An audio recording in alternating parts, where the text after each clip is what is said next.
I'm a simple girl. Always have been. The first time I fell in love, my best friend told me, if a guy's a player, just get a new one. I took her advice to heart. My first boyfriend wasn't exactly faithful. He had this inseparable girl bro always hanging around. So I found another one. My second boyfriend wasn't great either. He practically lived in bars, and his phone was a graveyard of pretty girls' numbers. So I found another one. The third was still hung up on his old flame, a girl he could never forget. Just as I was about to start the hunt for number 4, my best friend kicked down my door and screamed at me, her voice cracking with desperation. The whole point of get a new one is that you dump the old one first? I just stared at her blankly. Oh, well, which one do you want? I can give you one. Growing up, I did what my parents told me. Now that I'm older, I do what my best friend Zoe tells me. My life has been a straight line of studying and exams. So, when I finally got into college, I decided it was time to spread my wings, challenge myself, get a boyfriend. I inherited my parents' good looks, so I wasn't exactly lacking in that department, but I had zero idea what to look for in a guy. For that, I consulted the expert, Zoe. She was trying on a new dress in front of the mirror, casually imparting all her wisdom. Guys are like dogs, Thea. You're too nice to them, and they don't know what to do with it. The best way to handle them is to keep them on their toes. A little pushback, then a little affection. Oh, and don't ever try to change a guy. If he's a player, just replace him. Keep replacing them until you find one you like. I sat on a small stool, dutifully taking notes and nodding thoughtfully. I sort of got it, but maybe not completely. If you're not satisfied, replace him. And so, just as I was getting ready to find my fourth replacement, my first one found me. He cornered me, his voice tight with anger. Thea, who are those two guys? Why are they telling everyone you're their girlfriend?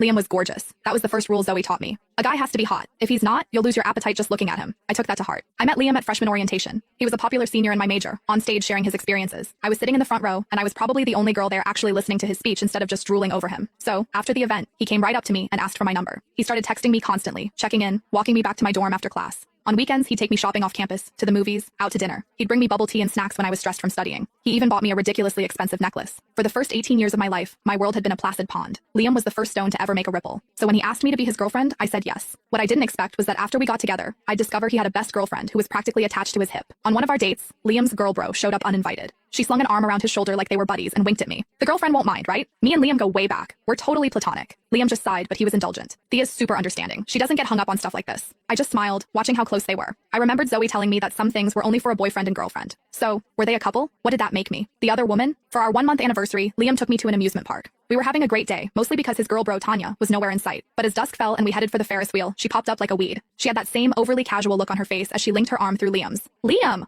What a coincidence. You're here too? He smiled at her. Tanya, what are you doing here? Did you come by yourself? Yup, she said, her voice tinged with something sour. You know me. I can't stand hanging out with other girls. There's so much drama, and the guys were all busy today. They stood there chatting as if I didn't exist, as if I were just a stranger passing by. Finally, Liam seemed to remember me, though there wasn't a hint of apology on his face. Thea, Tanya's here by herself. Why don't we let her join us? At that, Tanya finally looked at me, plastering a look of regret on her face. Oh, the girlfriend. I didn't even see you there. You're not mad, are you? Tanya let out a little hiss. Liam and I are just friends. You really don't need to be so jealous about everything. I hadn't even said a word, and she was already painting me as the crazy, jealous girl. I smiled.